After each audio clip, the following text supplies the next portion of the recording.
Latest talk എന്ന പരിപാടിയിലേക്ക് എല്ലാവർക്കും സ്വാഗതം. എൻ്റെ കൂടെയുള്ളത് ഇപ്പോൾ ഇമ ബാബു എന്ന സുഹൃത്താണ്. ഇമയെക്കുറിച്ച് പറയുകയാണെങ്കിൽ ഇമ ഇന്ന് അറിയപ്പെടുന്ന ഫോട്ടോഗ്രാഫറാണ്, ഒരു പത്രക്കാരനാണ്, ചിത്രകാരനാണ്, കാർട്ടൂണിസ്റ്റാണ്. അതുകൂടാതെ അതിനൊക്കെ വളരെ മുൻപ് ഇമ മറ്റു പല തൊഴിലിലും ഏർപ്പെട്ടിട്ടുള്ള ഒരാളാണ്. 2017 ഇമ വലപ്പാട് ചന്തയെ ബേസ് ചെയ്തിട്ട് ഓർമ്മച്ചന്ത എന്ന പുസ്തകം ഇറക്കിയത്. അതിനുശേഷം ഈ ഇത്രയും വർഷങ്ങൾക്കിടയിൽ ഇമ വീണ്ടും യാത്രകൾ തുടരുകയായിരുന്നു. തൻ്റെ ക്യാമറ കണ്ണിലൂടെ ഒപ്പിയെടുത്ത ചിത്രങ്ങളും മറ്റുമായിട്ട് ഇമയുടെ കുറിപ്പുകളുമൊക്കെ ആയിട്ട് ഈ മാസം ഇമ മറ്റൊരു പുസ്തകം കൂടി പ്രസിദ്ധീകരിക്കാൻ ഒരുങ്ങുകയാണ്. ഇമായനം എന്ന പുസ്തകം വളരെ മനോഹരമായ ചിത്രങ്ങളും അതിന് ചേർന്ന അടിക്കുറിപ്പുകളും ഒക്കെ ആയിട്ട് ഇറങ്ങാൻ പോകുന്നു. അതിന് പക്ഷേ ഇമ എടുത്തിട്ടുള്ള എഫേർട്ടുണ്ട്. ഒരു 5 മാസക്കാലം ഉത്തരേന്ത്യയിലും നോർത്ത് ഈസ്റ്റിലും എല്ലാം ഇമ സഞ്ചരിക്കുകയും സന്യാസിമാരുടെ കൂടെ സഞ്ചരിച്ച് അവരുടെ കൂടെ ജീവിച്ച് ഒരു വലിയൊരു യാത്രയ്ക്ക് ശേഷം ആണ് ഈ പുസ്തകം ഇറങ്ങാൻ പോകുന്നത്. അപ്പോൾ നമുക്ക് ഇമയോട് തന്നെ ഇതിനെക്കുറിച്ചുള്ള ഇമയുടെ ഈ ജീവിതയാത്രയിൽ നേരിട്ടിട്ടുള്ള പ്രതിസന്ധികളും അതിനുവേണ്ടി എടുത്തിട്ടുള്ള എഫേർട്ടുകളും എല്ലാം നമുക്ക് മനസ്സിലാക്കാം. അപ്പോൾ ഇമ സ്വാഗതം. നമ്മൾ ഒരുപാട് വർഷങ്ങളായിട്ട് നമ്മളും ഒരുമിച്ച് യാത്ര ചെയ്യാറുണ്ട്, പല സ്ഥലങ്ങളും സഞ്ചരിക്കാറുണ്ട് ഒക്കെ ഉണ്ട്. എങ്കിൽ പോലും ഈ ഒരു യാത്രയ്ക്ക് മുൻപേ ഇമ ഫോട്ടോഗ്രാഫിയിലേക്ക് വരാൻ ഉണ്ടായിട്ടുള്ള ഒരു സാഹചര്യം ഒന്ന് പറയാം. ഞങ്ങൾക്ക് വലപ്പാട് ഒരു ഹോട്ടലായിരുന്നു. അതിൻ്റെ തൊട്ടടുത്തൊരു സ്റ്റുഡിയോ ഉണ്ട്, മുരളി സ്റ്റുഡിയോ എന്നൊക്കെ പറഞ്ഞിട്ട്. അപ്പോൾ അന്നത്തെ കാലത്ത് ഭയങ്കര ദാരിദ്ര്യത്തിനൊക്കെ ഒരു പ്രശ്നമുണ്ട് നമ്മുടെ വീട്ടിലൊക്കെ. അപ്പോൾ ഏറ്റവും ലാഭകരമായിട്ടുള്ള ഒരു പരിപാടിന് ഫോട്ടോഗ്രാഫി എന്നാണ് അന്ന് പറഞ്ഞിരുന്നത്. കാരണം വെച്ച് കഴിഞ്ഞിട്ടുണ്ടെങ്കിൽ പകുതി പൈസ ലാഭം പ്രിൻ്റ് ചെയ്ത് ഫോട്ടോ എടുത്ത് കൊടുത്തു കഴിഞ്ഞാൽ ഇപ്പോൾ 15 രൂപ ഫോട്ടോനുണ്ടെങ്കിൽ 7,000 രൂപ നമുക്ക് ലാഭമാണ്. അങ്ങനെയായിരുന്ന ഒരു കാലഘട്ടമാണ് ശരിക്കും ഫോട്ടോഗ്രാഫിയുടെ ഒരു ഇത്. പിന്നെ അത് തന്നെയല്ല, ആൾക്കാരുടെ ഇടയിൽ ഭയങ്കര സ്വാധീനമുള്ളൊരു സംഭവമായിരുന്നു ഫോട്ടോഗ്രാഫർ എന്ന് പറഞ്ഞു കഴിഞ്ഞാൽ.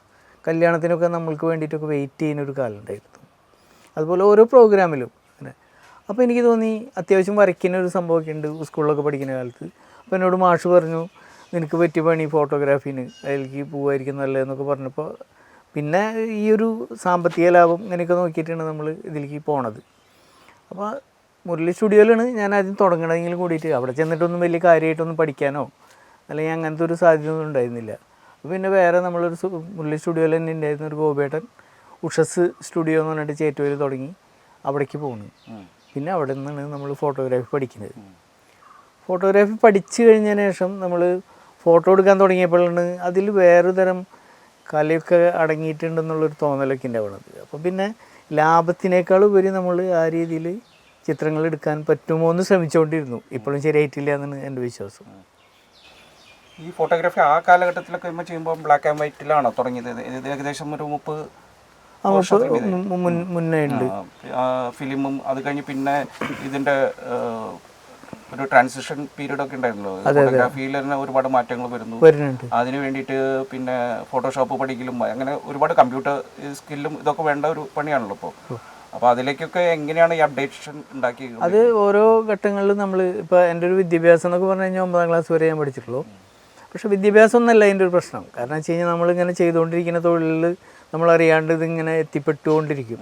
ഇപ്പോൾ ആദ്യം ബ്ലാക്ക് ആൻഡ് വൈറ്റ് ആയിരുന്നു. എനിക്ക് ബ്ലാക്ക് ആൻഡ് വൈറ്റിൽ ഫോട്ടോ എടുക്കുക എന്ന് പറയുമ്പോൾ ലൈറ്റ് ആൻഡ് ഷെയ്ഡ് പടങ്ങൾ എടുക്കലായിരുന്നു എനിക്ക് ഏറ്റവും ഇഷ്ടമുള്ള ഒരു കാര്യം.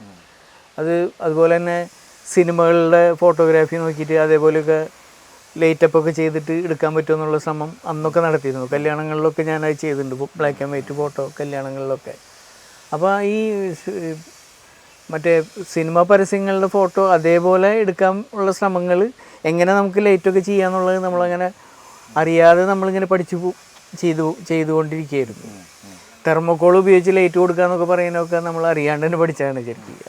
ഒരാളും അങ്ങനെ പറഞ്ഞു തന്നിട്ടോ ഒന്നുമല്ല. ലൈറ്റ് വെച്ച് നോക്കിയപ്പോൾ ലൈറ്റ് കിട്ടുന്നുണ്ട്. അപ്പോൾ പിന്നെ നമ്മളത് തുടർന്നുകൊണ്ടിരുന്നു. അതേപോലെ തന്നെ ഓരോന്നും.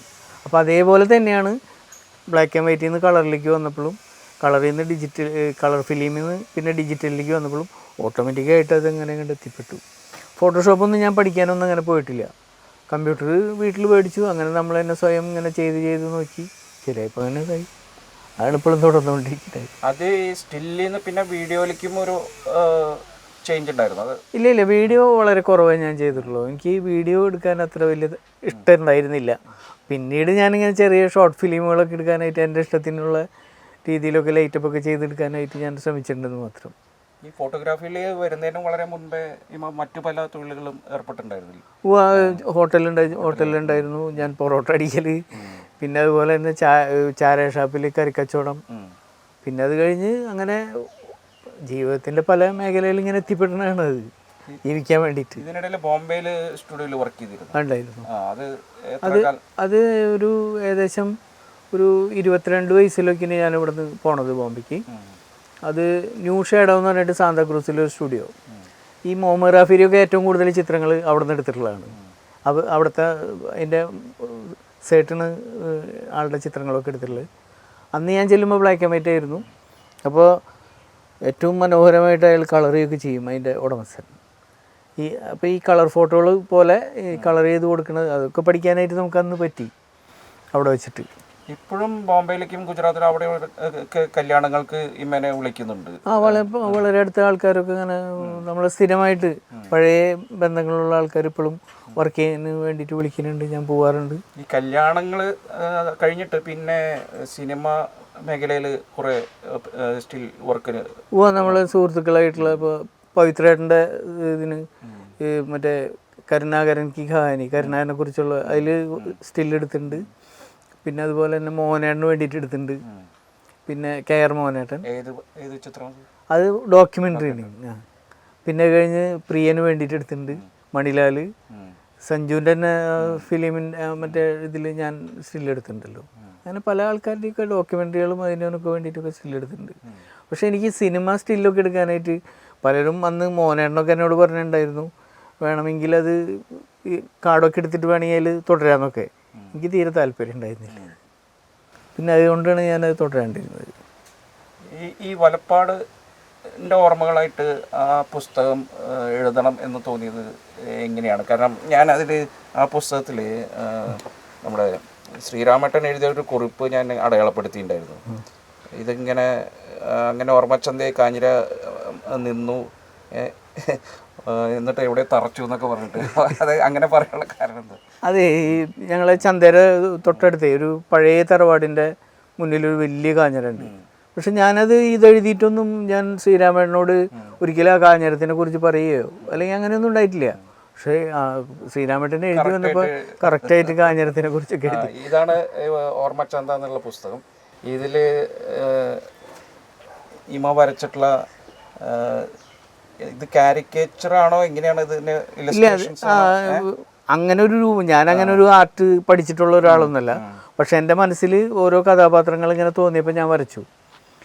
സത്യത്തിൽ ഉണ്ടായതെന്ന് വെച്ച് കഴിഞ്ഞിട്ടുണ്ടെങ്കിൽ കുറച്ച് മദ്യപാനമൊക്കെ ഉണ്ടായിരുന്നു. അത് നിർത്തിയപ്പോൾ തോന്നി ഉറക്കമൊന്നും ശരിയാവണില്ല. ശരിക്കും ഒരു പഴയ കാലത്തെ ഈ സംഭവങ്ങൾ ഇങ്ങനെ ഒരു ഫിലിം പോലെ നമ്മളെ മനസ്സിൽ വരികയും അത് അപ്പാപ്പിരുന്ന് വരയ്ക്കുകയും ചെയ്യുക എന്ന് പറയുന്ന ഒരു സംഭവമാണ് ശരിക്കും ഈ ബുക്ക് ഉണ്ടാവുന്നതിൻ്റെ കാരണം. പക്ഷേ ഇത് ഈ പുസ്തകം വായിച്ചിട്ട് ആൾക്കാർ പറഞ്ഞത്, എനിക്ക് എങ്ങനെ ഇത്ര 10-15 വയസ്സിൽ നീ കണ്ടിട്ടുള്ള ചന്തയിലെ ആൾക്കാരെ കൃത്യമായിട്ട് പേര് ഓർമ്മ വെച്ച് എഴുതാൻ പറ്റിയെന്ന് പറയുന്നതാണ് അത് ഏറ്റവും വലിയ സംഭവമായി തോന്നി. ഏകദേശം ഈ ബുക്കിലൊരു 10,000-ലും അധികം മേലെ ആൾക്കാരുടെ പേരുകളൊക്കെ ഉണ്ടാവും വേണമെങ്കിൽ ഒരു പക്ഷേ. പാലക്കാട് ചന്തയിൽ അന്ന് നിറഞ്ഞുണ്ടല്ലേ പ്രകാശനത്തിന് അന്ന് തന്നെ ഒരു 300ഓളം പുസ്തകങ്ങൾ അന്ന് ചെലവായി. ഞാൻ അവിടെ വൈകിട്ട് ചന്തയിൽ വെച്ച് തന്നെയായിരുന്നു അതിൻ്റെ പ്രകാശനം. ഇത് കഴിഞ്ഞ് ഇത്രയും വർഷങ്ങളെടുത്തു ഇപ്പോൾ ഇമായനം എന്ന പുസ്തകത്തിലേക്ക് എത്തിയിരിക്കുന്നത്. ഇത് പക്ഷേ ഒരു ഇത്രയും കാലം നീണ്ടു നിൽക്കുന്ന 5 മാസത്തിൽ കൂടുതലായിരുന്നു പ്ലാൻ ചെയ്തിരുന്നത്. പ്ലാൻ ചെയ്ത് ഏകദേശം ഒരു 7 മാസമൊക്കെ പ്ലാൻ ചെയ്തു. പക്ഷേ 5 മാസം കൊണ്ട് തന്നെ തീർത്തു പോന്നു. അത് എന്തായിരുന്നു ശരിക്കും അതിൻ്റെ അത് ഈ എൻ്റെ ഒരു ഫോട്ടോഗ്രാഫി പഠിപ്പിച്ചിരുന്നൊരു ശിഷ്യനുണ്ടായിരുന്നു. ആൾ പിന്നീട് സന്യാസമൊക്കെ സ്വീകരിച്ചു. അപ്പം ഞാൻ പലപ്പോഴും എന്നെ കാണുമ്പോഴൊക്കെ അത് മാതൃഭൂമിയിലൊക്കെ വർക്ക് ചെയ്ത് മാതൃഭൂമിയിൽ എഡിറ്ററൊക്കെ ആയിട്ട് വർക്ക് ചെയ്തിരുന്നു. സലീൽ എന്നാണ് ആളുടെ പേര്. ഇപ്പോൾ ആനന്ദവനം എന്ന് പറഞ്ഞിട്ട് സന്യാസിയായി. അപ്പോൾ സലീൽ കാണുമ്പോഴൊക്കെ പറയും ഇങ്ങനെ ഫോട്ടോ എടുക്കാൻ ഞാൻ പോവാറ്. സലീലിൻ്റെ പ്രത്യേക ഫീച്ചറുകളൊക്കെ ഉണ്ടെന്ന് വെച്ച് കഴിഞ്ഞാൽ ഞാൻ എടുക്കുക. സലീലിനൊരു നമ്മളെടുത്താലൊരു തൃപ്തി എന്ന് പറയുന്ന പോലത്തെ ഒരു അത്. അപ്പം പലപ്പോഴും ഞാൻ സലീലിനോട് പറയാറുണ്ട്, എനിക്ക് എൻ്റെ സ്വപ്നം ഇന്ത്യ മൊത്തം ഒന്ന് കറങ്ങണം, അതാണ് എൻ്റെ ആഗ്രഹം ഫോട്ടോഗ്രാഫിയിൽ. അതിൽ കുറേ ചിത്രങ്ങൾ എടുക്കണം എന്നൊക്കെയാണ് എൻ്റെ ആഗ്രഹം എന്ന് പറഞ്ഞു. ഒരു ദിവസം ഉണ്ട് സന്യാസിക്കായി കഴിഞ്ഞതൊന്നും എനിക്കറിയില്ലായിരുന്നു. പെട്ടെന്ന് ഒരു ദിവസം വിളിച്ചിട്ട് പറഞ്ഞു എന്നാൽ നമുക്ക് ഇന്ത്യ കറങ്ങാൻ പോകാമെന്ന് പറഞ്ഞു. അപ്പോഴാണ് ഞാൻ പോണതിൻ്റെ ഒരാഴ്ച മുന്നാണ് ആകെ വിളിക്കണമൊക്കെ. ക്യാമറയൊക്കെ സംഘടിപ്പിക്കുന്നു, അങ്ങനെ കറങ്ങാൻ ഇറങ്ങും. അപ്പോൾ അതിൽ അവർക്കൊരു ലക്ഷ്യം ഉണ്ടായിരുന്നു എന്ന് വെച്ച് കഴിഞ്ഞിട്ടുണ്ടെങ്കിൽ 1008 തീർത്ഥങ്ങൾ എടുക്കുക എന്നുള്ളതായിരുന്നു അവരുടെ. അത് ഒപ്പം ഞാനതൊന്ന് ഷൂട്ട് ചെയ്ത് കൊടുക്കുക, പിന്നെ എനിക്കിഷ്ടമുള്ള ചിത്രങ്ങൾ എടുക്കാൻ പോകുക എന്നുള്ളതാണ് അതിൻ്റെ ഒരു കരാറ്. അപ്പം അതേപോലെ തന്നെ ചെയ്തു. 1008 തീർത്ഥങ്ങൾ കളക്ട് ചെയ്തു. അതാണ് ശരിക്കും ഇങ്ങനെ ഇത്രയും മാസങ്ങളും അതുപോലെ തന്നെ ഉൾഗ്രാമങ്ങളിലൊക്കെ പോകാനും പറ്റിയത്. ചില ക്ഷേത്രങ്ങളൊക്കെ ഉള്ളിൽ ആണ് അതിൻ്റെ ഇതൊക്കെ ഉണ്ടായിരുന്നത്. ഇതിൽ ഞാൻ കുറേയൊക്കെ വായിച്ചു, എങ്കിലും എനിക്ക് ഈ ചിത്രങ്ങൾ മനോഹരമായിട്ടുള്ള ചിത്രങ്ങൾ തന്നെ. പക്ഷെ അതിനുള്ളിൽ ഞാൻ ഇങ്ങനെ ഒരു ബ്ലാക്ക് ആൻഡ് വൈറ്റ് ചിത്രം കണ്ടു. ഇത് വളരെ രസകരമായിട്ട് എനിക്ക് ഫീൽ ചെയ്തു. കാരണം ഇത്രയധികം കളർ ചിത്രത്തിന് ഇതും കളർ തന്നെയാണ്, പക്ഷെ അത് ബ്ലാക്ക് ആൻഡ് വൈറ്റ് ഫീല്. അത് ശരിക്കും UP-ലാണ് ഞാൻ ഈ പടം എടുത്തിട്ടുള്ളത്. അവിടുത്തെ മണ്ണ് എന്ന് പറഞ്ഞു കഴിഞ്ഞാൽ കറക്റ്റ് വെള്ള കളറാണ്. അതിലുണ്ട് കുട്ടികൾ ഇങ്ങനെ നടന്നു പോകുമ്പോൾ അതൊരു ബ്ലാക്ക് ആൻഡ് വൈറ്റ് പോലെ ഫീൽ ചെയ്തു. അങ്ങനെ എടുത്തിട്ടുള്ള ചിത്രമാണ് അത്. ഇതിലൊരുപാട് കാഴ്ചകളെ കുറിച്ച് പറയാം. ഏകദേശം ഇപ്പോൾ 5 മാസം കൊണ്ട് ആയിരക്കണക്കിന് ചിത്രങ്ങൾ എടുത്തിട്ടുണ്ടാവും. 1000 ഒന്നല്ല, അതിലും മേലെയുണ്ട്. ഇപ്പോൾ വേണമെന്ന് വെച്ച് കഴിഞ്ഞിട്ടുണ്ടെങ്കിൽ പല സംസ്ഥാനങ്ങളിലെ പോർട്രേറ്റുകൾ വേണമെങ്കിൽ ഉണ്ട് നമ്മളതിൽ. ഭംഗിയുള്ള വേറെ കാഴ്ചകളുടെ വേറെ ഉണ്ട് ഇഷ്ടംപോലെ. ഇനി അമ്പലങ്ങൾ വേണമെന്ന് വെച്ച് കഴിഞ്ഞാൽ അതുകൊണ്ട് എല്ലാം അങ്ങനെ അതൊക്കെ എടുത്ത് വെച്ചിട്ടുണ്ട്. ഞാൻ ഇതിലൊരു ചിത്രത്തിൽ അവിടുത്തെ ഹിമാലയത്തിലെ കാക്കകളെ കുറിച്ച് പറയുന്നുണ്ട്. മഞ്ഞക്കൊക്കും മഞ്ഞക്കാലുകളും ആയിട്ട് ശബ്ദം, പക്ഷേ നമ്മുടെ നാട്ടിലെ കാക്കയുടെ അതേ ശബ്ദം തന്നെ. അതുപോലെ ഞാൻ ഈ ഔറംഗസീബിന്റെ ഒരു തകർത്ത അമ്പലം എന്നൊക്കെ പറഞ്ഞിട്ട് ഇത് കണ്ടു. ഇത് ശരിക്കും എത്ര ഒരു ഏരിയ വരുന്നുണ്ട്? ആ ഒരു കുന്നുംപുറത്തല്ലേ?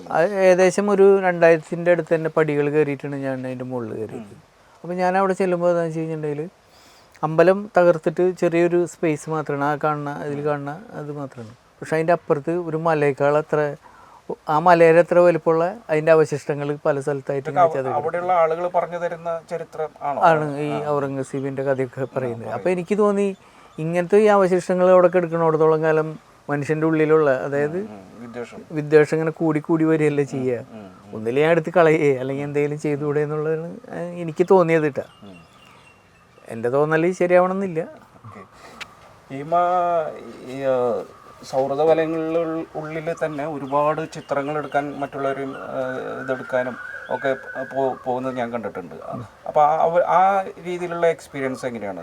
ഇങ്ങനെ സിനിമാ മേഖലയായിക്കോട്ടെ അല്ലെങ്കിൽ നാടകരംഗത്തായിക്കോട്ടെ മറ്റു ഇതിലൊക്കെ പോകുമ്പോൾ അത് എങ്ങനെയാണ്? അത് ഇങ്ങനെ അതുപോലെ മാത്രമല്ല, ഞാൻ കണ്ടിടത്തോളം കേരളം മുഴുവൻ യാത്ര ചെയ്യുന്നുണ്ട്, പല സ്ഥലങ്ങളും പോയിട്ട്. അവരൊക്കെ ഇങ്ങനെ വിളിക്കാനുള്ള പ്രധാന കാരണം എന്താണ്? അല്ലേ, ഞാൻ പരമാവധി അവർ പറയുന്ന ഒരു ഇത് കേൾക്കാൻ ശ്രമിക്കും.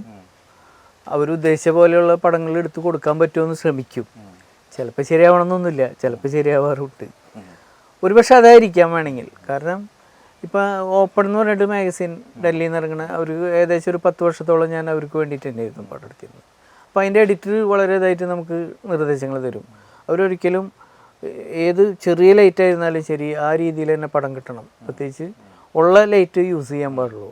ഒരു റൂമിൻ്റെ ഉള്ളിൽ അത് ഒരിക്കലും ഫ്ലാഷ് ഉപയോഗിക്കാൻ പാടില്ല, നമ്മൾ കൃത്യമായിട്ടുള്ളൊരു ലൈറ്റ് ചെയ്യാൻ പാടില്ല എന്നൊക്കെ പറഞ്ഞിട്ടുള്ള പരമാവധി ഞാൻ അവർക്ക് വേണ്ടിയിട്ട് അങ്ങനെയൊക്കെ എടുത്ത് കൊടുത്തിട്ടുണ്ട്. അവർക്ക് ഭയങ്കര ഇഷ്ടമായിരുന്നു. അവർ തമിഴ്നാട്ടിലെ ഇത് എനിക്ക് തരാറുണ്ട്, എടുക്കാൻ പറഞ്ഞ് ഏൽപ്പിക്കാറുണ്ട്. അങ്ങനെ പല സ്ഥലങ്ങളിലായിട്ട് പോയിരുന്നു. പിന്നീട് ഈ ഓപ്പണൊക്കെ ഇങ്ങനെ പോയി, ഇത് വേറെ രാഷ്ട്രീയത്തിൻ്റെ ഒരു മാറ്റത്തിലൊക്കെ പോയപ്പോൾ അതെല്ലാവരും ഉപേക്ഷിച്ചു. ഞാനും അതിൽ വേണ്ടെന്ന് വെച്ചു. ഇത് ശരിക്കും ഇങ്ങനെ ഒരു കോഴ്സിൻ്റെ ഭാഗമായിട്ട് പഠിച്ചോന്നല്ലല്ലോ ഇങ്ങനെ പണിയെടുത്ത്. പക്ഷേ ഒരുപാട് സ്ഥലത്ത് ക്ലാസ് എടുക്കുന്നത് ഞാൻ കണ്ടിട്ടുണ്ട്. ഒരിക്കൽ ഞാൻ വയനാട്ടിൽ വന്നപ്പോൾ വയനാട്ടിലും അവിടെയുള്ള കുട്ടികൾക്ക് അത് ഈ പോളിയിൽ കുറച്ച് നാൾ കുട്ടികൾക്ക് വേണ്ടിയിട്ട്. ഇപ്പോൾ കേരളത്തിൽ ഒരുവിധം ഈ ചാനലുകളിലൊക്കെ വർക്ക് ചെയ്യുന്ന ഒരുപാട് നമ്മളെ ശിഷ്യന്മാരുണ്ട്. ശരിക്കും പലരും മറന്നു. ഞാൻ ചിലയിടത്ത് ചെല്ലുമ്പോഴെന്ന് പറയാം, ഏയ് സാറേ, എനിക്ക് സാറേ എന്നൊക്കെ എന്നെ കേൾക്കുന്നതിനായിട്ട് ബുദ്ധിമുട്ടുണ്ട്. അപ്പോഴാണ് ആലോചിക്കുന്ന പോളിയിലുണ്ടായിരുന്നു ഞാൻ എന്നൊക്കെ പറയുമ്പോഴാണ് നമ്മൾ ഓർമ്മ വരുന്നത്. എന്തായാലും അതൊരു വലിയ സംഭവമാണ്. കാരണം വെച്ച് കഴിഞ്ഞാൽ നമ്മൾ ഒരിക്കലും പ്രതീക്ഷിക്കാത്ത സംഭവമാണ് ഇങ്ങനെ എത്തിപ്പെടുക എന്ന് പറയുന്നത്. അതൊരു പക്ഷേ നമ്മൾ ഈ ഫോട്ടോഗ്രാഫിയുടെ ഒരു താല്പര്യത്തിൻ്റെ ഭാഗമായിട്ട് എത്തിയതാവും. ഇതിനിടയ്ക്ക് ഏഷ്യാനെറ്റിൽ ഒരു ക്ലാസ് തുടങ്ങണം എന്നൊക്കെ പറഞ്ഞിരുന്നു. അങ്ങനെ കൊറോണയുടെ സമയമായപ്പോഴാണ് അത് വേണ്ട നിന്നു പോയത്. ഏകദേശം 10-300 കുട്ടികളെയൊക്കെ വെച്ചിട്ട് ഇൻ്റർവ്യൂ ഒക്കെ കഴിഞ്ഞതായിരുന്നു. അവിടെ എടപ്പള്ളിയിൽ നിന്ന് ക്ലാസ് എടുക്കുക എന്നുള്ള പരിപാടിയുടെ ഭാഗമായിട്ട് അങ്ങനെ പോയി. ഇതിൽ ചില ചിത്രങ്ങൾ ഞാൻ നോക്കിയപ്പോഴേ ഒരുപാട് ഗ്രാമങ്ങൾ കാണിക്കാം. അതിന് തൊട്ടടുത്തുള്ള ഒരു കുന്നു മലയൊക്കെ ഉണ്ടാവും. അതിൻ്റെ ഉയരത്തിലെ ഏറ്റവും മുകളിലായിട്ട് ക്ഷേത്രം ഉണ്ടാവും. അതിൻ്റെ ഒരു കാരണം എന്തായിരിക്കാം അങ്ങനെ ക്ഷേത്രങ്ങൾ പണിയുന്നതിൻ്റെ? എൻ്റെ തോന്നൽ ഉണ്ടായത് ആ കുന്നുകൾ ഇടിച്ച് നിരത്താതിരിക്കാൻ വേണ്ടിയിട്ട്. ഈ ഉത്തരാഖണ്ഡ് എന്ന് പറയുന്ന സ്ഥലത്ത് അവർ പ്രകൃതിനെ വളരെ സംരക്ഷിക്കുന്ന ഒരു സ്ഥലമായിട്ട് എനിക്ക് തോന്നിയിട്ടുള്ളത്. ഏറ്റവും ഭംഗിയായിട്ടുള്ളൊരു സ്ഥലം എനിക്കിപ്പോഴും ഇഷ്ടപ്പെട്ടത്, ഈ യാത്രയിൽ ഇഷ്ടപ്പെട്ട സ്ഥലം ഉത്തരാഖണ്ഡാണ്. അപ്പോൾ അവർ ഒരു ഗ്രാമത്തിനെ ചുറ്റിപ്പറ്റി അവിടെ അമ്പലം, പിന്നെ അതുപോലെ അവിടെ കണ്ടുള്ള ഒരു സംഭവമാണ് നമ്മൾ ഒരിക്കലും ചിന്തിക്കില്ല, അടിയിൽ തൊഴുത്ത് മുകളിൽ വീട്, അങ്ങനെ ഭൂരിഭാഗം വീടുകൾ അങ്ങനെയാണ്. അപ്പോൾ പശുവിന് അവിടെ ഭയങ്കര സംരക്ഷണമാണ് ശരിക്കും കൊടുക്കുന്നത്. ഇത് പശു അവരുടെ വീട്ടിലൊരു അംഗം എന്നുള്ള രീതിയിലാണ്. അപ്പോൾ ചിലയിടത്ത് ഞാൻ അന്വേഷിച്ച് പറഞ്ഞു, അവർ സ്വന്തം വീട്ടിലെ പശുവിനെ ഉപയോഗിക്കില്ല, അല്ല പാൽ ഉപയോഗിക്കില്ല, അടുത്ത വീട്ടിൽ കൊടുത്തിട്ട് അടുത്ത വീട്ടിൽ നിന്ന് പാൽ മേടിക്കുന്നത്. കാരണം അവരുടെ വീട്ടിലെ ഇത് ഉപയോഗിക്കാൻ ബുദ്ധിമുട്ടെന്നുള്ളതിൻ്റെ പേരിൽ. സ്ഥലത്ത് മോര്, തൈര് ഇങ്ങനെയുള്ള സാധനങ്ങളൊക്കെ ഉണ്ടാക്കും.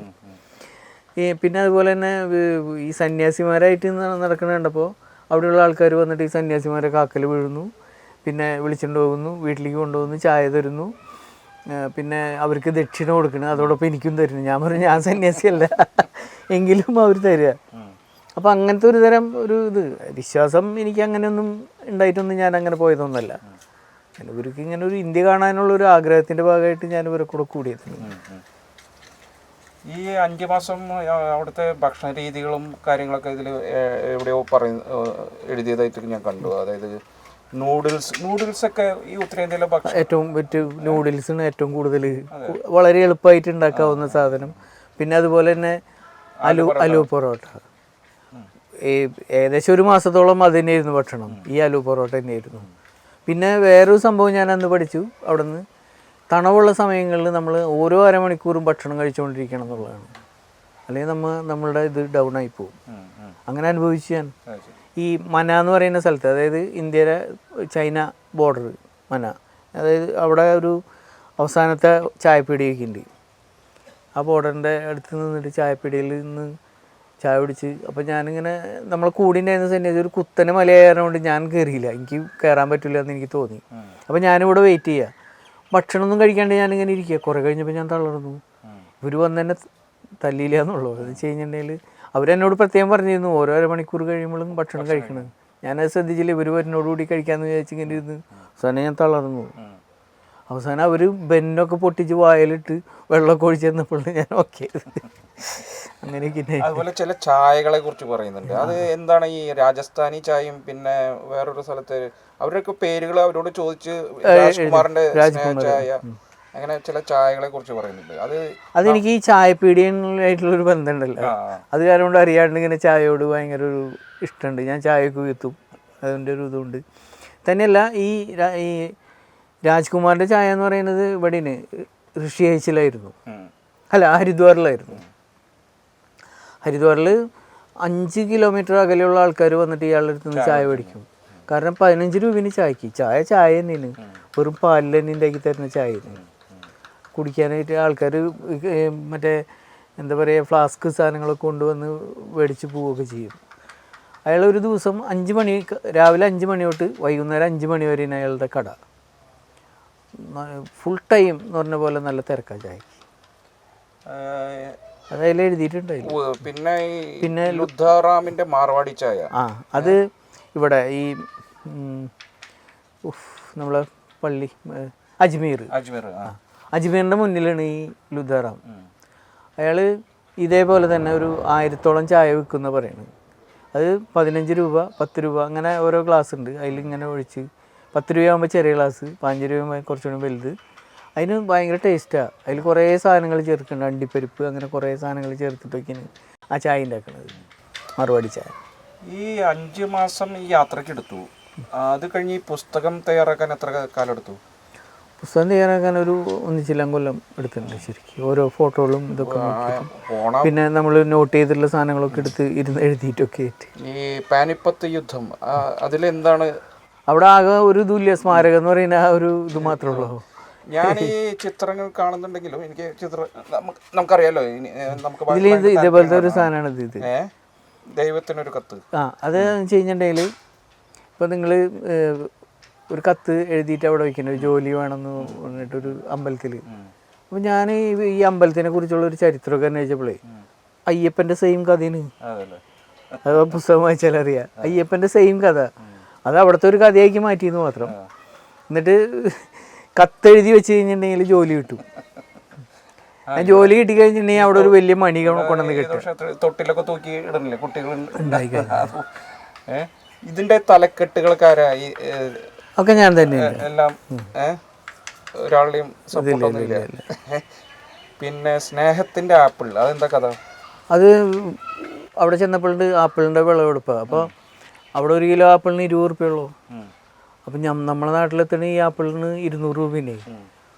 അപ്പോൾ ഒരു ഏകദേശം യാത്ര മുഴുവൻ ആപ്പിൾ തന്നെയായിരുന്നു തീറ്റ. അതും ഫ്രീ ആയിട്ടൊക്കെ തരുന്നുണ്ട് ആൾക്കാർ പൊട്ടിക്കാനും. അപ്പോൾ നമ്മൾ അവിടുത്തെ ആളെന്ന് മനസ്സിലായപ്പോഴേ 3-4 എണ്ണമൊക്കെ എടുത്ത് കൊണ്ടുകൊള്ളാൻ പറയുന്നത്. അത് എന്ത് മധുരമായിട്ടുള്ള ആപ്പിള്. ദൈവം തിരിഞ്ഞു നിൽക്കുമ്പോൾ എന്നുള്ളൊരു തലക്കെട്ടുണ്ട്. അത് ഈ ഞാനേ റോഡ് ഒരു അമ്മാമ്മ അവിടെ ഇരിക്കുന്നുണ്ട്, ഈ ദൈവത്തിൻ്റെ ഇങ്ങനെ റൗണ്ടിൽ. അതിൽ ഒരു ശിവൻ്റെ പ്രതിമയുണ്ട്. അതിൻ്റെ ഇപ്പുറത്ത് ഒരു അമ്മാമ്മ ഇരിക്കുന്നുണ്ട്. അപ്പോൾ ഞാൻ പൈസ കൊണ്ടു കൊടുക്കാൻ വേണ്ടി പോകണം. ഒരു 10 രൂപ കൊടുക്കാന്നുള്ള രീതിയിൽ ചെന്നപ്പോൾ അവർ പൈസ അല്ല അവർ ആവശ്യപ്പെടുന്നത്. അവരൊന്ന് ആ റോഡൊന്ന് മുറിച്ച് കിടക്കാൻ. അപ്പോൾ കൈ പിടിച്ച് ഞാൻ എന്നിട്ട് റോഡ് മുറിച്ച് കിടത്തുന്നതാണ്. ഈ ഒരു JCBക്ക് എങ്ങനെ മനുഷ്യമുഖം ഉണ്ടാവുന്നത്? ആ മലയുടെ അവിടെ ഇങ്ങനെ ഇരിക്കുന്നുണ്ടപ്പോൾ എനിക്ക് തോന്നിയത്.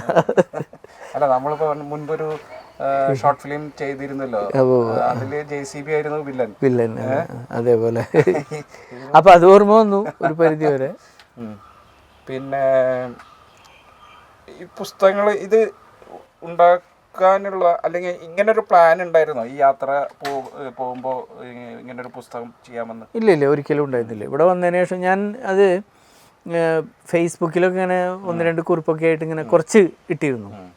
അപ്പോൾ എല്ലാവരും പറഞ്ഞു ഇത് നീ നിർത്തിട്ടാ, നീ പുസ്തകമാക്കിയിട്ട് ഇട്ടാൽ മതി, അത് വായിക്കുമ്പോൾ ഒരു രസം തോന്നുന്നുണ്ട്. പിന്നെ മുഴുവനായി കഴിഞ്ഞാൽ പിന്നെ പുസ്തകം ആരും മേടിക്കില്ല, വായിക്കില്ല. അപ്പോൾ ഒരു 19 ആയപ്പോൾ ഞാൻ നിർത്തി.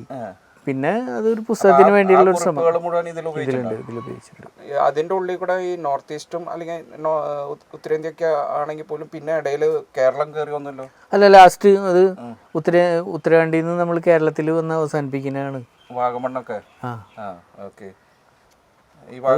ഒരു എന്തിനും ഒരു തുടക്കവും ഒടുക്കവും വേണമല്ലോ. അപ്പം അതിൻ്റെ ഭാഗമായിട്ടാണ് നമ്മളത് ഒരു കേരളത്തിൽ വന്ന് അവസാനിപ്പിക്കുന്നത് ആക്കി മാറ്റിയത്. ഈ തുണിക്കെട്ടുകളുടെ ഉള്ളിൽ അനങ്ങുന്ന ഒരു ചിത്രം ഞാൻ കണ്ടു. അത് എവിടെ വെച്ചായിരുന്നു? അത് ഞാനിങ്ങനെ അത് ഉത്തരാഖണ്ഡിൽ തന്നെയായിരുന്നു. അപ്പം ഞാൻ നോക്കിയപ്പോൾ ഒരു ക്ഷേത്രത്തിൻ്റെ മുന്നിൽ കുറേ തുണിക്കെട്ടുകൾ ഇങ്ങനെ കിടക്കുന്നുണ്ട്. അപ്പം ഞാൻ വിചാരിച്ചു തുണിക്കെട്ടായിരിക്കും എന്ന് ചോദിച്ചു. കുറച്ചും കൂടി അടുത്ത് ചെന്ന് നോക്കിയപ്പോഴാണ് ഒരാളുടെ തല വരുന്നത്. പിന്നെ അത് കഴിഞ്ഞ് തുണിക്കെട്ടുകൾ ഇങ്ങനെ അനങ്ങാൻ തുടങ്ങി. അപ്പോൾ ആൾക്കാർ അതിൻ്റെ ഉള്ളിൽ കിടക്കണ്. ഏകദേശം ഒരു 11-12 മണി നേരമാണ് ഉച്ച. തണവ് മാറിയിട്ടില്ല. ഈ അതുപോലെ ചില ഉൾഗ്രാമങ്ങളിൽ ഒറ്റയ്ക്ക് സഞ്ചരിക്കാൻ പാടില്ല എന്ന് പറഞ്ഞിട്ടൊരു കുറിപ്പ് ഞാൻ വായിച്ചു. അത് എന്താണ് കാരണം? അതെ, ഈ ഇവിടെയായിരുന്നു, ഹരിദ്വാറിലായിരുന്നു. ഞാനൊരു സന്യാസിയുടെ രൂപമൊക്കെ കണ്ടപ്പോൾ ഭയങ്കര രസം തോന്നി. ആ ചിത്രം അതിലുണ്ട്. അയാളുടെ പടം എടുക്കുക. അപ്പോൾ എടുക്കണ വഴിക്ക് വന്ന വഴിക്ക് തന്നെ എൻ്റെ അടുത്ത് നിന്ന് പൈസ വേണമെന്ന് പറഞ്ഞു. ക്യാമറ കണ്ട വഴിക്ക് തന്നെ ആൾ അടുത്തേക്ക് വന്നു, പൈസ വേണമെന്ന് പറഞ്ഞു. അപ്പോൾ ഞാൻ എൻ്റെ കയ്യിൽ ഒരു 50 രൂപേൻ്റെ കയ്യിൽ കൊടുത്തു. ആൾക്ക് അതുപോലെ ഇനിയും വേണമെന്ന് പറഞ്ഞു. കയ്യുമ്മ പിടിച്ചു, വിടുന്നില്ല. അപ്പോൾ ഞാൻ മൊബൈലെടുത്തപ്പോൾ പിന്നെ ആൾ വിട്ടപ്പോൾ ഞാൻ അവിടെ നിന്ന് ഇങ്ങനെ പോന്നു പതുക്കെ. പിന്നാലെ വന്നതിൻ്റെ പിന്നാലെ. അപ്പോൾ ഞാൻ എന്നിട്ട് നമ്മളെ റൂമിലുള്ള ആളോട് പറഞ്ഞു, ഈ മറ്റേ ലോഡ്ജിൻ്റെ കക്ഷിയോട് പറഞ്ഞു ഇങ്ങനെ ഒരു സംഭവം ഉണ്ടായിരുന്നു. അപ്പോൾ പറഞ്ഞു ശ്രദ്ധിക്കണം, അവിടുത്തെ സന്യാസിമാർ എന്തൊക്കെ ചെയ്യാന്ന് പറയാൻ പറ്റില്ല. അപ്പോൾ ഒറ്റപ്പെട്ട വഴികളിലൊക്കെ പോകുമ്പോൾ ഒന്ന് ശ്രദ്ധിക്കണം. ഈ യാത്രയിൽ താമസം മറ്റുള്ളതൊക്കെ എങ്ങനെയായിരുന്നു? കുറേയൊക്കെ ഹോട്ടലുകളിലുണ്ടായിരുന്നു. പ്ലാൻ ചെയ്തിട്ടുണ്ടായിരുന്നു? ഇല്ല, ചെന്നെത്തിപ്പെടുന്ന അവിടുത്തെ താമസം എന്നുള്ള രീതി തന്നെയായിരുന്നു. ചില ആശ്രമങ്ങളിൽ താമസിച്ചിട്ടുണ്ട്, ചില സ്ഥലങ്ങൾ പള്ളികളിൽ താമസിച്ചിട്ടുണ്ട്. പിന്നെ അതുപോലെ തന്നെ അങ്ങനെ ഒരു ഇതൊന്നുമില്ല, നമുക്ക് താമസിക്കാൻ സൗകര്യം കിട്ടുന്ന സ്ഥലങ്ങളിലൊക്കെ. ഇപ്പോൾ യു പിയിലൊക്കെ എന്ന് പറഞ്ഞു കഴിഞ്ഞിട്ടുണ്ടെങ്കിൽ ഓരോ ഈ ജാതികൾക്കൊക്കെ ഓരോ ഇതുണ്ട്, ഹോസ്റ്റൽ പോലെയൊക്കെ ഉണ്ട്. അവിടെയൊക്കെ വളരെ നിസ്സാര പൈസയൊക്കെ ഉള്ളൂ. 200 രൂപ കൊടുത്തു കഴിഞ്ഞിട്ടുണ്ടെങ്കിൽ നമുക്ക് ഭക്ഷണം വരെ കഴിക്കാൻ തയ്യാറാണെങ്കിൽ തരും, താമസിക്കാനൊക്കെ ഉള്ള സെറ്റ്. അങ്ങനെയൊക്കെയുള്ള സ്ഥലങ്ങളൊക്കെ ഉണ്ടായിരുന്നു, അതൊക്കെ ഉപയോഗപ്പെടുത്തിയിട്ടുണ്ട്. ഇതിനിടയിൽ ഞാൻ മറന്നു പോകാണ്ടിരിക്കുക, ഇപ്പോൾ ഈ അടുത്ത് ബോംബെയിൽ പോയപ്പോൾ എന്തോ ബാഗൊക്കെ കളവ്, എക്സ്പീരിയൻസ് എങ്ങനെയുണ്ട്?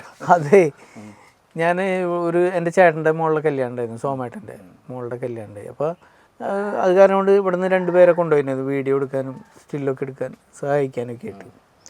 അപ്പോൾ ഞാൻ അവരെ തിരിച്ച് പനവേലിൽ കയറ്റണ്, അങ്ങനെ തിരിച്ച് ഇങ്ങോട്ട് പറഞ്ഞയക്കുന്നു കേരളത്തിൽ. ഞാൻ അവിടെ നിന്നു, കാരണം എനിക്കൊരു ലിറ്റററി ഫെസ്റ്റ് എന്ന് പറഞ്ഞിട്ടൊരു സംഭവമുണ്ട്. അപ്പോൾ അവിടെ ഇന്ത്യയിലുള്ള മുഴുവൻ എഴുത്തുകാരൊക്കെ വന്നിട്ടുള്ള ഒരു പരിപാടിയാണ് അത്, എല്ലാ സംസ്ഥാനത്തിലും. അപ്പോൾ അത് സ്ഥിരമായിട്ട് ഞാനൊരു 10 വർഷമായിട്ട് അവർക്ക് വേണ്ടിയൊക്കെ പടമെടുക്കുന്നതാണ്. അപ്പോൾ അതിനു വേണ്ടി അത് 1ഉം 2ഉം തീയതിയിലായിരുന്നു. അപ്പോൾ ഞാൻ ഇവരെ കയറ്റിവിടാൻ പനവേലിൽ പോയി. ജസ്റ്റ് ഒരു പടിയുടെ മുന്നിൽ ബാഗ് വെച്ചിട്ട്, ഈ പടി അങ്ങോട്ട് കടന്നങ്ങോട്ട് പൊക്കോ, അപ്പുറത്തെ ഇതിലാണ് നമ്മളെ നിങ്ങൾക്കുള്ള ഇതൊന്ന് പറയുന്നു. അതിനിടയിലൂടെ ബാഗ് കാണാണ്ടായി. ഭാഗ്യത്തിന് എന്ന് വെച്ച് കഴിഞ്ഞാൽ ക്യാമറ വേറെ ബാഗായിരുന്നു, അത് ഈ തോളിലുണ്ടായി, അത് കാരണം അത് പോയില്ല. ആ ബാഗിൽ ക്യാമറ സ്റ്റാൻഡ്, പിന്നെ ഈ പുസ്തകം, അത് ബോംബെയിൽ നമ്മളെ സുഹൃത്തുക്കൾക്ക് കൊടുക്കാൻ വേണ്ടിയിട്ട് കൊണ്ടുപോയതായിരുന്നു. ഒരു 12 ബുക്ക് അങ്ങനെ പോയി, പിന്നെ ക്യാമറ സ്റ്റാൻഡ് പോയി, എൻ്റെ ഡ്രസ്സൊക്കെ പോയി. ഡ്രസ്സ് പോയി ഉള്ള ഒരു പാൻറ്റും ഷർട്ടും ആയില്ല. അപ്പോഴത്തേനും കൂട്ടുകാരൊക്കെ എത്തി, ഒരു 8 ഷർട്ട് കിട്ടി, 3 ഷർട്ട് പോയുള്ളൂ. ഈ ചിത്രം ആരെടുത്തത്? അത് ഇതാണ് ഇമായനം, ഇത് നടന്നു വരുന്ന ഇമയാണ്. ഇത് ആരെടുത്തത്? അത് നമ്മുടെ ശിഷ്യൻ ആനന്ദവനം. അത് മൊബൈലിൽ എടുത്തിട്ട് ചിത്രമാണ്. ഇത് സ്ഥലം എവിടെയാ? ഇത് കേദാർനാഥ്. എത്ര ഉയരത്തിലാണ്? 25 കിലോമീറ്റർ മുകളിലേക്ക് കയറണം. കയറി അപ്പോൾ ഞങ്ങൾ ചെല്ലണത് ഈ ക്ഷേത്രം അടയ്ക്കുന്നതിൻ്റെ ഒരു ദിവസം മുന്നേ. ഏത് ക്ഷേത്രം? ഈ കേദാർനാഥ്. ഒരു ദിവസം മുമ്പ്. അവിടെ താമസിക്കാൻ പറ്റില്ലല്ലോ, താഴത്തേക്ക് ഇറങ്ങണ്ട? ഇല്ല, അവിടെ താമസിക്കാനുള്ള സൗകര്യം ഉണ്ടായിരുന്നു. അവിടെ ഗസ്റ്റ് ഹൗസുകളും പിന്നെ അതുപോലെ തന്നെ ഈ മഠങ്ങൾ ഇതൊക്കെ ഉണ്ട്, ആശ്രമങ്ങളൊക്കെ ഉണ്ട്. അപ്പോൾ ഞാൻ ഒരു ആശ്രമത്തിലാണ് താമസിച്ചത്. അവിടുത്തെ ഒരു കാഴ്ച കണ്ടതെന്ന് വെച്ച് കഴിഞ്ഞാൽ, അവിടെയല്ല, അത് ബദ്രീനാഥിലാണ്. നമ്മളിങ്ങനെ വെള്ളം ഇങ്ങനെ ഒഴുകിക്കൊണ്ടിരിക്കലേ ഐസാവുക എന്ന് പറയില്ലേ, അതിങ്ങനെ കണ്ടു. ഭയങ്കര ഒരു വല്ലാത്ത കാഴ്ചയാണ്. ഞാൻ പിന്നെ ചില സംഗതികൾ നോട്ട് ചെയ്യും. ഒരു സ്ഥലത്ത് കാന്തം എറിഞ്ഞിട്ട് പൈസ എടുക്കുന്ന പരിപാടി, അത് എവിടെയത്? അത് സരയൂ നദിയിലാണ്. സരയൂ ഈ അതൊരുവിധം നദികളിലൊക്കെ ഉണ്ട്. ഈ കുട്ടികളുണ്ടല്ലോ, വലിയ കാന്തം എടുത്തിങ്ങനെ എറിയും, ഈ മറ്റേ കയറിൽ കെട്ടിയിട്ട് വലിച്ചെറിഞ്ഞിങ്ങനെ വലിച്ചെടുക്കുമ്പോൾ അതിൽ കുറേ പൈസ. അപ്പോൾ എന്താ സംഭവം എന്ന് വെച്ച് കഴിഞ്ഞാൽ, ഗംഗ, യമുന, കാവേരി എന്നൊക്കെ പറയുന്ന സ്ഥലങ്ങളിലൊക്കെ ഭക്തിയുടെ ഭാഗമായിട്ട് ആൾക്കാർ ഇങ്ങനെ പൈസ എറിഞ്ഞുകൊണ്ടിരിക്കും. ഈ പൈസ എടുക്കുന്നത് ഇവിടെ ഉണ്ടല്ലോ, നമ്മുടെ കടപ്പുറത്ത് ഇഷ്ടംപോലെ പൈസ മറ്റേ ഇത്, അത് ഭയങ്കര രസമായിട്ട് അവർ എടുക്കണ കാണണം. അപ്പോൾ ഞാൻ എന്നിട്ട് ആ പയ്യനോട് ചോദിച്ചു, എത്ര പൈസ കിട്ടും? ചില ദിവസം 500 രൂപ കിട്ടും, ചില ദിവസം ഒന്നും കിട്ടൂല. കാന്തം അവർ വാടകയ്ക്ക് കൊടുക്കുന്ന സ്ഥലമുണ്ട്. അങ്ങനെയുണ്ട്. സ്വന്തമായിട്ട് വലിയ കാന്തടേ, അത് സ്വന്തമായിട്ട് സംഘടിപ്പിക്കാൻ പറ്റില്ല, അത് വാടകയ്ക്ക് കൊടുക്കുന്ന സ്ഥലമുണ്ട് അവിടെ. അതുപോലെ ഇമ്മയുടെ ഒരു സുഹൃത്ത് ചോദിച്ചൊരു, നിനക്ക് ഒരു കടുക് മണിയോളം സ്നേഹമുണ്ടോ? അതെനിക്ക് രസകരമായിട്ട് തോന്നി എന്ന് ചോദിച്ച സുഹൃത്തിന് കടുക് പാടത്ത് നിർത്താൻ തോന്നി എന്നൊക്കെ പറഞ്ഞത്. അല്ല, ഇപ്പൊ എല്ലാവരും ചോദിക്കില്ലേ നമ്മള്, നിനക്ക് എന്നോട് കടുകിനോളം സ്നേഹം ഉണ്ടോ? ഒരു പെൺകുട്ടി ചോദിച്ചാണ്, നിനക്ക് എന്നോട് കടുക് മണിയോളം സ്നേഹം ഉണ്ടോന്ന് ചോദിച്ചില്ലേ. ഞാൻ കടുക് പാടത്ത് നിന്നിട്ട് പടം എടുത്തിട്ട് അവൾക്ക് അയച്ചു കൊടുത്തു. ഞാൻ ഈ മലമുകളിലെ ക്ഷേത്രങ്ങൾ എനിക്ക് ഭയങ്കര രസമാണ്. കാരണം ഞാൻ ബോംബെയിൽ കാഞ്ചൂർ മാർഗിൽ താമസിക്കുമ്പോൾ ഡോക്കറ്റ് കോളനി ഉണ്ട്, നേവൽ, അതിൻ്റെ എൻ്റെ ബിൽഡിങ്ങിൻ്റെ തൊട്ടപ്പുറത്തൊരു വലിയ കുന്നുണ്ട്. ആ കുന്നിൻ്റെ ഇത് മലയാളി ക്ഷേത്രം ഉള്ളത്, അയ്യപ്പ ക്ഷേത്രമാണ്. അപ്പോഴും ഞാൻ ഡെയിലി രാവിലെ അപ്പൊ അത് കഞ്ചൂർ മാർക്കറ്റ് മലകൾ മുഴുവൻ ഇങ്ങനെ സംരക്ഷിക്കാനുള്ള, അത് എനിക്ക് തോന്നുന്നു നാടകം കന്യാദാനം ഞാൻ വിനോദ് ചെയ്യുന്നത് കണ്ടു. അതിൽ ഈ കൺസെപ്റ്റാണ് പറയുന്നത്, മലകൾ കുന്നുകളൊക്കെ സംരക്ഷിക്കാൻ വേണ്ടിയിട്ട്. ചിലപ്പോൾ ഒരു പക്ഷേ അങ്ങനെ ആയിരിക്കാം. ഈ മറ്റേ ഉത്തരാഖണ്ഡിൽ കണ്ടിട്ടുള്ളത് മുഴുവൻ ഒരു ഗ്രാമത്തിനെ ബേസ് ചെയ്തിട്ടുള്ള ഒരു ക്ഷേത്രം, അതിൻ്റെ മുകളിൽ അമ്പലം ഒക്കെ ഉള്ളത്. പിന്നെ അവിടെ എന്ന് പറഞ്ഞു കഴിഞ്ഞാൽ ഒരു നമ്മൾ ഇവിടുത്തെ പോലെയുള്ള ഒരു ജാതീയ പ്രശ്നമൊന്നും ഇല്ലല്ലോ ഈ അമ്പലങ്ങളിൽ പോകാനായിട്ട്. എല്ലാവരും ക്രിസ്ത്യൻസ്, മുസ്ലിംസ് എല്ലാവരും പോകും. ഇവിടെ അല്ലേ ഒരാൾ മാത്രം പോകാൻ പാടുള്ളൂ എന്നൊക്കെ പറയും. ഈ ആൺനദി അല്ലെങ്കിൽ ആണിന്റെ പേരുള്ള നദി എന്ന് പറഞ്ഞിട്ട് ബ്രഹ്മപുത്ര, അത് വേറെ നദികളില്ല അങ്ങനെ? ആണുങ്ങളെ പേര് ഞാൻ കേട്ടിട്ടില്ല, അതിന് ഞാൻ അങ്ങനെ എഴുതാൻ കാരണം ആസാമിലാണ് കിട്ടിയത് ബ്രഹ്മപുത്ര. പക്ഷെ അത് മറ്റേ ബംഗ്ലാദേശും ഇവിടെ നിന്നൊക്കെ വരുന്നതാണ്, ഒഴുകി വരുന്നതാണ്. പിന്നിക്കുള്ള നദികളുടെ പേരൊക്കെ പെണ്ണുങ്ങളില്ലേ, ഒന്ന് നോക്ക്, ആലോചിച്ച് നോക്ക്. ഒരു ആണിന്റെ പേരുള്ളൊരു നദി എന്ന് പറയുന്നത് ബ്രഹ്മപുത്ര മാത്രമേ ഉള്ളൂ.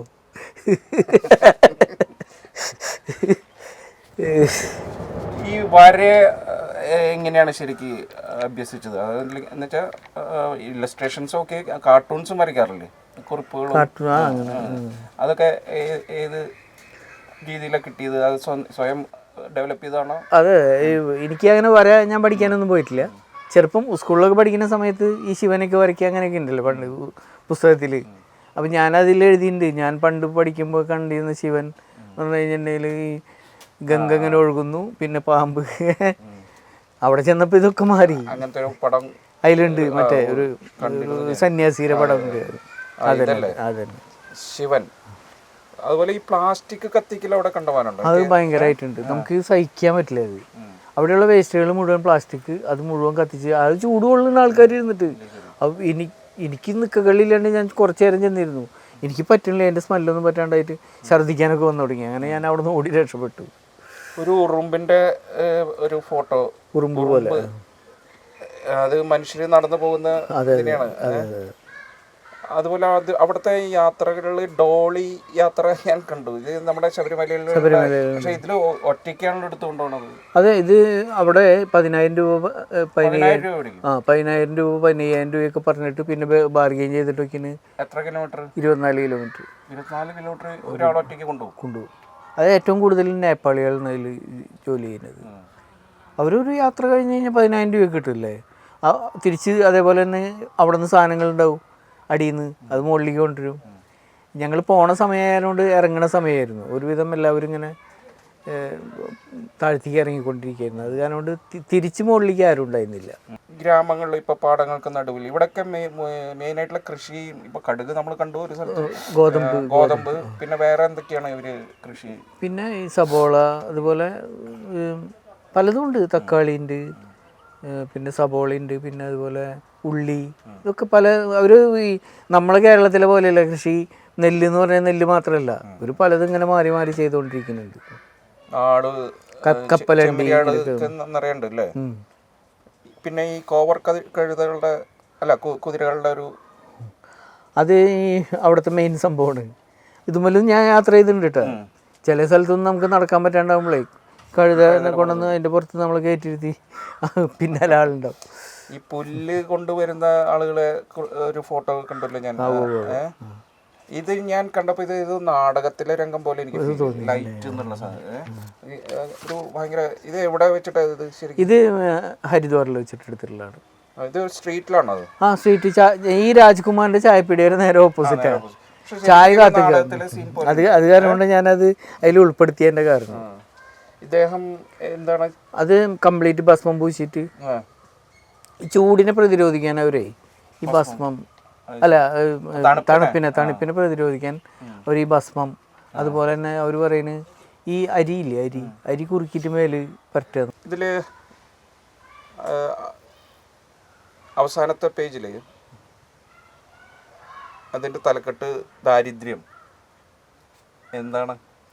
അത് ഗംഗ നദിയുടെ അടുത്ത് കൂടെ പോകുമ്പോഴാണ് ഇത് കാണുന്നത്. എന്ന് വെച്ച് കഴിഞ്ഞാൽ ഒരു പയ്യൻ വളരെ ഇതായിട്ട് കല്ലെടുത്ത് മീനിൻ്റെ ഒരു തിളക്കം കണ്ടിട്ട് അതിലേക്ക് കല്ലിൻ്റെ ഒരു പാളി കൊണ്ട് എറിയുന്നു. കറക്റ്റ് മീൻ അതിൽ വീഴുന്നു, അവൻ അത് ചാടി എടുക്കണം. അത് എനിക്ക് ഭയങ്കര അതിശയം തോന്നി. കാരണം ഞാൻ എൻ്റെ ജീവിതത്തിൽ ആദ്യമായിട്ടാണ് ഇങ്ങനെ കല്ലെറിഞ്ഞിട്ടൊക്കെ ഒരു മീൻ പിടിക്കുക എന്നൊക്കെ പറയുന്നത്. അപ്പോൾ ഞാൻ ആലോചിച്ചതേ, നമ്മളൊക്കെ ഓരോ ഘട്ടങ്ങളിൽ, ഓരോ ജീവിതത്തിൻ്റെ ഓരോ ഘട്ടങ്ങളിൽ ഇങ്ങനെ കടന്നു പോയ ഒരു കാര്യമുണ്ടല്ലോ, അത് പെട്ടെന്ന് ഓർമ്മ വന്നു. അപ്പോഴാണ് ഞാനത് ആ ഒരു ദാരിദ്ര്യം എന്ന് പറഞ്ഞിട്ട് ഈ പുസ്തകത്തിന് അവസാന പേജാക്കി മാറ്റിയത്. ഈ വാഗമൺ ചിത്രം എടുക്കുമ്പോൾ ഞാനുണ്ടോ? ഉണ്ട്. ഇതിൽ ഞാനുണ്ടോ? ഉണ്ടെന്നുകൊണ്ട് ഉണ്ടാവും. ഇത് കന്യാകുമാരിയിലെ ചിത്രപ്പണികൾ. ഇതുണ്ടല്ലോ, ഇത് എനിക്ക് ഭയങ്കര ഇതായിട്ട് തോന്നിയിട്ടുള്ള സാധനമാണ്. കാരണം നമ്മളെ ജീവിതത്തിലേ ഫോട്ടോഗ്രാഫി ആയിട്ട് ബന്ധപ്പെട്ടിട്ട് എന്തൊരു സാധനം കണ്ടാലും എടുക്കുക എന്ന് പറയുന്നത് എൻ്റെ ഒരു ഇതാണ്. അപ്പോൾ ഞാൻ രാമേശ്വരത്ത് നിന്നിട്ട് നോക്കിയപ്പോഴുണ്ട് വേസ്റ്റിൻ്റെ ഇടയിലുണ്ട് ഒരുപാട് ആൾക്കാരുടെ കുറേ ചില്ലിട്ട ചിത്രങ്ങളുണ്ട്. ഇത് മുഴുവൻ ആ ചിത്രങ്ങളാണ് ഇങ്ങനെ വേസ്റ്റിൽ കൊണ്ടുവന്ന് ഇങ്ങനെ ഇട്ടിരിക്കുക. അപ്പോൾ ഒരു പക്ഷേ ഒരു കാലത്ത് ഭയങ്കര സമ്പന്നരോ അല്ലെങ്കിൽ ഗംഭീര അച്ചാച്ചൻ എന്നൊക്കെ പറയുന്ന ഒരു അലങ്കരിച്ചിരുന്ന ഒരു വീട്ടിലെ ചിത്രം കുറേ കഴിഞ്ഞപ്പോൾ അവർക്ക് അതൊരു ബാധ്യതയായിട്ട് കൊണ്ടുവന്ന് വേസ്റ്റിൽ കൊണ്ടുവന്ന് ഇട്ടപ്പോഴേ രണ്ട് രീതിയിൽ എനിക്കതൊരു ഫീൽ ചെയ്തു. ശരിക്കും ഫോട്ടോഗ്രാഫീനെ തകർക്കുക എന്ന് പറയുന്നത്. ഈ ധനുഷ്കോടിയിൽ കടൽ നൃത്തം എന്ന് പറഞ്ഞിട്ടൊരു നല്ല ചിത്രമുണ്ട്. അത് കുട്ടികളെ കോളേജ് കുട്ടികൾ ഇങ്ങനെ വന്നിട്ട് ഭയങ്കര രസമായിട്ട് തിരയതിനനുസരിച്ച് ഇങ്ങനെ അവർ ആടി ഇങ്ങനെ കളിച്ചോണ്ടിരിക്കുക പാട്ടും പാടിയിട്ട്. ഇതും ഭയങ്കര ഒരു ഇഷ്ടമായതാണ്.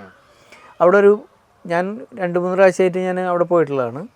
അപ്പോഴൊക്കെ ഞാൻ ഇദ്ദേഹത്തിനെ കണ്ടിട്ടുണ്ട്. അപ്പോൾ ഞാൻ പൈസ കൊടുത്തു ചായ കുടിക്കാനായിട്ട്. അപ്പോൾ ഞാൻ ചോദിച്ചു പേരെന്താണെന്ന് ചോദിച്ചു. അപ്പോൾ അതിൻ്റെ ടൈറ്റിൽ 16 വർഷം മുമ്പ് 26 പേര് ഈശ്വർ. 16 വർഷം മുമ്പ് 28 വയസ്സാണ്. 26 വയസ്സ്. അതുകൊണ്ട് നീ കണക്കൂട്ടിക്കോളാൻ എത്രയെന്ന്. ഭയങ്കര ഒരു രസമായി തോന്നി എനിക്കത്. മായിക ലോകം അത് ഇവിടെ മറ്റേ എലിഫൻ്റ് ഒക്കെ ഇല്ലേ ബോംബെ. ഇതിൻ്റെ തലക്കടി ഈ മുഖം എന്ന് പറഞ്ഞിട്ടുള്ള എന്താ? ഇതേ നട്ടവെയിലത്ത് ഹൈദരാബാദിൽ അതെടുത്തിട്ടുള്ളത്. നട്ടവെയിലത്ത് ഒരു ഗാന്ധിയുടെ പോലെ വേഷമൊക്കെ ഇട്ടിട്ട് സ്റ്റീലിൻ്റെ അലുമിനിയത്തിൻ്റെ പെയിൻ്റൊക്കെ അടിച്ചിട്ട് ആ കുട്ടി ഇങ്ങനെ ഇരുന്ന് തളർന്നിരിക്കുന്നു. അപ്പുറത്ത് വേറെയും ആൾക്കാർ ഇതിനെ നിർത്തിയിട്ടുള്ള ആൾക്കാരൊക്കെ ഉണ്ട്. അത് ഒരു പക്ഷേ അവരെ കച്ചവടമായിരിക്കാം. പക്ഷെ അത് കണ്ടപ്പോൾ ഈ ടൈറ്റില് മലയാള സിനിമയിലെ പേര് പോലെ അതുണ്ട്. അതെനിക്ക് തോന്നിയെന്ന് വെച്ച് കഴിഞ്ഞാൽ ഇവർ വിറക് കൊണ്ടുപോണ് മറ്റേ ഇവിടേക്ക് ഈ മറ്റേ മണികർണിക എന്ന് പറയുന്ന സ്ഥലത്തേക്കുള്ള വിറക് കൊണ്ടുപോകുക. അപ്പോൾ ഏതോ ഒരാളുടെ കത്തിക്കാൻ വേണ്ടിയിട്ടുള്ള അത് ആരോ ഒരാൾക്ക് വേണ്ടിയിട്ട് വിറക് കൊണ്ടുപോകണമെന്നുള്ള. ഏതായാലും ഈ പുസ്തകം ശരിക്കും ഒരു നമ്മുടെ ഭാരതത്തിനെ അല്ലെങ്കിൽ ഉത്തരേന്ത്യ ഒക്കെ തിരിച്ച് കേരളമുണ്ട്, ഇതിൽ തമിഴ്നാടുണ്ട്, തമിഴ്നാടുണ്ട്, ഡൽഹി ഉണ്ട്. മൊത്തം ഒന്ന് പരിചയപ്പെടാൻ ഈ ചിത്രങ്ങളടക്കം ശരിക്കും ഒരു മുതൽക്കൂട്ടാണ്. ഇമായനം ഈ മാസം തന്നെ പ്രസാദനം ചെയ്യുന്നു. മാർച്ച് 31 സാഹിത്യ അക്കാദമിയിൽ വെച്ച്. അപ്പോൾ 228 പേജുള്ള മനോഹരമായിട്ടുള്ള പുസ്തകം. ഇനിയും ഇതുപോലത്തെ പുസ്തകങ്ങൾ വരുമെന്ന് വിചാരിക്കാമല്ലേ? ശ്രമിക്കുക, നടക്കുമെന്നറിയില്ല. അത് പ്രിന്റ് ചെയ്തപ്പോൾ തന്നെ മനസ്സിലായി. പ്രിന്റ് ചെയ്തപ്പോൾ ഇനി അത് വിറ്റുപോയാൽ ഇത് സ്വന്തമായിട്ട് തന്നെയാണ് പ്രിന്റ് ചെയ്തില്ല, വേറെ. അപ്പോൾ മനോഹരമായിട്ടുള്ള പുസ്തകമാണ്. ഇമ്മയും നമ്മളൊക്കെ വാഗമണ്ണ് മാത്രമല്ല പല സ്ഥലങ്ങളിലും നമ്മൾ മൂകാംബിക അങ്ങനെ ഒരുപാട് നമ്മൾ കാഞ്ഞങ്ങാട് അങ്ങനെ ഒരുപാട് തെയ്യം കാണാനും ഇതിനൊക്കെ യാത്രകൾ, നെല്ലിയാമ്പതി അങ്ങനെയുള്ള ഒരുപാട് യാത്രകൾ ചെയ്തിട്ടുണ്ട്. ഒരുപാട് ചിത്രങ്ങൾ ഞാൻ തന്നെ ഫ്രെയിം ചെയ്ത് വെച്ചിട്ടുണ്ട്. അപ്പോൾ ഇങ്ങനൊരു പുസ്തകം ശരിക്കും പറഞ്ഞാൽ പ്രിന്റ് ചെയ്യുന്നത് വലിയ പണി തന്നെയാണ്. 5 മാസം യാത്രയുള്ളൂ. 1.5 വർഷത്തോളം സമയം എടുത്തിട്ടാണ് ഇത് പ്രിന്റ് ചെയ്യാൻ തന്നെ ഒരു ബുക്കിന് ശരിക്കും 350 രൂപയോളം വന്നിട്ടുണ്ട് കോസ്റ്റ്. അത് നല്ല ക്വാളിറ്റി പേപ്പറിലൊക്കെ. യാത്രയ്ക്ക് പിന്നെ നമുക്ക് ഒന്നും ചിലവ് വന്നില്ലെങ്കിൽ പക്ഷെ 5 മാസം യാത്ര ഇന്ന് വരെ ഉണ്ടല്ലോ സജീവ. നമ്മളൊരു എവിടെ യാത്ര ചെയ്താലേ 5 ദിവസം ചിലവില്ല. ഇപ്പോൾ ഞാൻ 4-ാം തീയതി ഖത്തറിന് പോവാണ്. ഈ ബുക്കൊക്കെ ആയിട്ട് പോവുക ഖത്തറിലേക്ക്. അവിടുത്തെ മലയാളി അസോസിയേഷനൊക്കെ ഇത് കുറച്ച് മേടിക്കാന്നൊക്കെ പറഞ്ഞിട്ട് ഇങ്ങനെയൊക്കെ. എല്ലാവരും ഇപ്പോൾ ക്ഷണിച്ചുകൊണ്ടിരിക്കുകയാണ് ഓരോ രാജ്യങ്ങളിലേക്ക്. അത് കഴിഞ്ഞ് 2 മാസം കഴിഞ്ഞ സ്ഥലമല്ലേ. നിരന്തര യാത്രകളാണ്. എത്ര ലക്ഷം രൂപ ചെലവായി? ഇതാ മൊത്തം ഈ 5 ലക്ഷം രൂപയോളം വന്നിട്ടുണ്ട് അവർക്ക് ഈ 5 മാസം കൊണ്ട്. ഫ്ലൈറ്റ് അങ്ങനെ പല ചില സ്ഥലങ്ങളിലൊക്കെ ഭയങ്കര ഇതായിട്ട് തന്നെയായിരുന്നു യാത്ര. ഇപ്പോൾ ഏതായാലും ഇതിന് എല്ലാവിധ ആശംസകളും. അപ്പോൾ പുസ്തകം നന്നായി പോട്ടെ. അതല്ല, ഇങ്ങനെ ഒരു ഇതിലേക്ക് ഈ ഒരു ചാനലിലേക്ക് സാധ്യത തന്നതിന് വളരെയധികം നന്ദി. അല്ല, അത് നമ്മൾ അന്ന് കണ്ട് സിനിമ കഴിഞ്ഞ് ഇറങ്ങിയപ്പോൾ നമ്മളൊരു ചർച്ചയിൽ പെട്ടെന്ന് ഉണ്ടായ ഒരു ഐഡിയ ആണ് ഇങ്ങനെ ഒന്ന് ചെയ്യാന്നുള്ളത്. അപ്പോൾ ഞാനും ഇപ്പോൾ ഈ പ്രോഗ്രാമിനെ കുറിച്ച് ഇന്ന് അജിത്ത് പറയുമ്പോഴാണ് ഞാൻ അറിയുന്നത് ഈ 31 ഇങ്ങനെ അതിൻ്റെ ഉള്ളിൽ എൻ്റെ പേരും കൂടി ചേർന്നിട്ടുള്ളത്. ഏതായാലും നന്നായി വരട്ടെ. ഈ ചിത്രം ഇമ്മയുടെ പടം ഗംഭീരമായിട്ടുണ്ട്, ആ കവറിൽ വന്നിട്ടുള്ളത്. മൊബൈലിലെടുത്താണ്. മൊബൈലിലെടുത്ത് അതെനിക്ക് മനസ്സിലായി, കാരണം അവർ ക്യാമറ ഉണ്ടാവില്ലല്ലോ അവരുടെ കയ്യിൽ. അപ്പോൾ എത്ര ലെൻസുകൾ ഉണ്ടായിരുന്നു കയ്യിൽ? എൻ്റെ ഒരു സ്ഥലത്ത് ലെൻസിനെ കുറിച്ച് പറയുന്നുണ്ട്. അത് മറ്റേ ഈ ഒരു ചിത്രം എടുക്കാനായിട്ട് നമ്മളതിൽ ആകെ 105-ൻ്റെയും 18-105 ലെൻസും പിന്നെ ഒരു മറ്റേ 18 mm ഒരു ബ്ലോക്ക് ലെൻസ്. ഈ മറ്റേ അമ്പലങ്ങളൊക്കെ എടുക്കാനായിട്ട് ഭയങ്കര വൈഡായിട്ട് വേണം എന്നുള്ളതിൻ്റെ പേരിൽ. അപ്പോൾ സ്റ്റുഡിയോ നിർത്തിയിട്ട് എത്ര കാലമായി? സ്റ്റുഡിയോ നിർത്തിയിട്ട് 20 കൊല്ലത്തോളമായിട്ട്. എന്നിട്ട് ആ പേര് പോയില്ല? ഏയ് അത് പോയില്ല. ആ പേര് ശരിക്കിട്ടത് പട്ടാലിന്, സുരേഷ് പട്ടാലി. സ്റ്റുഡിയോ തുടങ്ങിയപ്പോൾ പട്ടാലിയോട് ചോദിച്ചു ഒരു പേര് വേണമല്ലോ നമുക്ക് സ്റ്റുഡിയോയ്ക്ക്. അപ്പോൾ ഇമാന്ന് പേരിട്ടു. പക്ഷേ അപ്പോഴും ഞാൻ എൻ്റെ അമ്മയുടെ പേര് ഇന്ദിര എന്നും അച്ഛൻ്റെ പേര് മാധവൻ എന്നുള്ളൊരു ചിന്ത നമുക്കുണ്ടായിരുന്നില്ല. പിന്നീട് പലരും പറഞ്ഞു, ഏയ് നീ മനഃപൂർവ്വമാണ് ഇന്ദിര മാധവൻ. ഇമ്മ അത് ശരി. അപ്പം പിന്നെ ഞാൻ അത് ഏറ്റെടുത്തു. പിന്നെ അത് ഇവിടെ അറിയാണ്ട് വന്നു ചേർന്നതാണ്. പക്ഷെ ആ പേര് ഇപ്പം നമ്മൾ പലരെയും സ്ഥലപ്പേര് വെച്ച് ഇപ്പം സജീവനായിക്കോട്ടെ, അന്തിക്കാട്, അടൂർ ഗോപാലകൃഷ്ണൻ, അങ്ങനെ ഓരോരുത്തരും ആ പേരുകൾ. ഇമിക്ക് സ്വന്തം സ്ഥാപനത്തിൻ്റെ പേരൊക്കെ അത് വേറെ ഒരു രീതി. അപ്പം ശരി, ഓക്കെ, ശരിയാണോ? സന്തോഷം.